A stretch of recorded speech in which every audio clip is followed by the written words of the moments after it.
सोने का थाल की कहानी। शिव भक्त स्टोरीज। एक नगर में भगवान शिव का एक भव्य मंदिर था, जहां हर वर्ष दूर दूर से भक्तजन शिवजी के दर्शन के लिए आते रहते थे। श्रावण का महीना था। दूर दूर से कांवड़िए कांवड़ लेकर भगवान शिव को जलाभिषेक करने आए हुए थे। मंदिर का परिसर भक्तों की भीड़ से भरा हुआ था। तभी अचानक आकाश में बिजलियां हुई और सोने का एक थाल उतरा।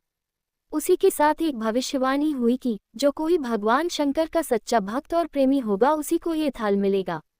मंदिर के परिसर में उपस्थित सभी लोगों ने ये भविष्यवाणी सुनी। धीरे धीरे सभी इकट्ठे हो गए। जो लोग मंदिर की व्यवस्था देखते थे, उन्हें तो पूरा विश्वास था कि यह थाल हमें मिलेगा, इसलिए वे सबसे आगे जाकर खड़े हो गए। सबसे पहले एक पंडित जी आए और बोले, देखिए, मैं प्रतिदिन महादेव का अभिषेक करता हूँ, अतः मैं ही भोलेनाथ का सबसे निकटवर्ती प्रेमी और भक्त हूँ, इसलिए थाल मुझे मिलना चाहिए। इतना कहकर पंडित जी ने थाल उठाया। जैसे ही पंडित जी ने थाल उठाया, थाल पीतल का हो गया। ये देखकर पंडित जी बड़े लज्जित हुए। उन्होंने थाल यथास्थान पर रखा और वहां से निकल गए। इसी प्रकार वहां उपस्थित सभी पंडितों ने खुद को आजमाया, लेकिन शायद उनमें से कोई भी सच्चा भक्त नहीं था। उन्हें भी थाल यथास्थान पर रखकर चले जाना पड़ा। इसके बाद उस नगर के राजा का आगमन हुआ। राजा साहब आगे आए और बोले, मैंने महादेव के मंदिर में बड़ी भारी दान दक्षिणा दी है, इसलिए ये थाल मुझे मिलना चाहिए। इतना कहकर राजा साहब आगे बढ़े और थाल उठाया। जैसे ही राजा ने थाल उठाया, थाल तांबे का हो गया। ये देखकर महाराज भी लज्जित हुए और थाल यथास्थान रखकर एक तरफ खड़े हो गए।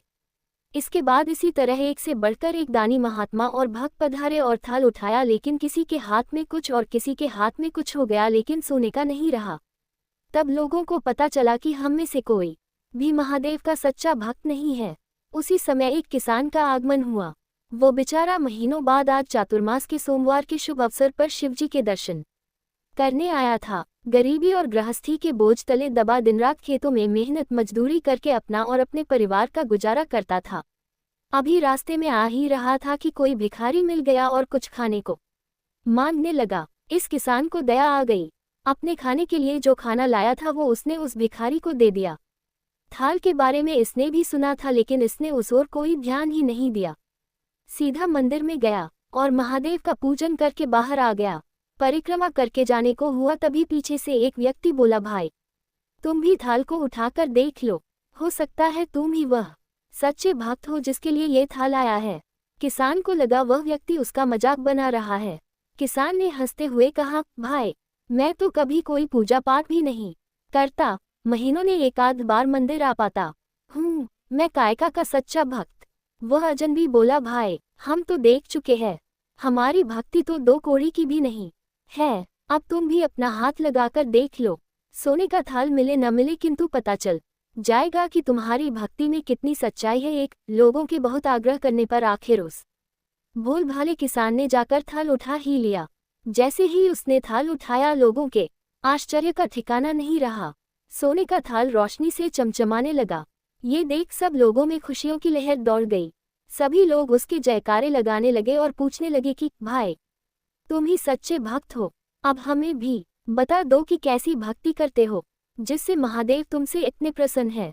तो किसान बोला, भाई, मैं कोई भक्ति नहीं करता, मैं केवल दिन भर खेतों में काम करता हूँ और थोड़ा समय निकालकर जरूरतमंद लोगों की मदद करता हूँ। इसके अलावा मैं कोई विशेष कार्य नहीं करता। लोग पूछने लगे, तुम लोगों की मदद क्यों करते हो? हंसते हुए किसान बोला, सुकून। दूसरों के चेहरे पर मुस्कान देखकर मुझे जो आनंद और खुशी होती है, उसे मैं शब्दों में बयां नहीं कर सकता। शायद यही कारण है कि महादेव मुझसे खुश है। इसलिए हमेशा याद रखे, सत्कर्म का आरंभ भी आनंद से होता है और अंत भी आनंददायक होता है। दुष्कर्म का आरंभ भी दुख से होता है और अंत भी दुखदायक होता है। आप सैकड़ों मील की यात्रा करके भी दूसरों का दिल दुखाते हैं तो आपकी वह तपस्या, साधना और महादेव का दर्शन धूल के बराबर है।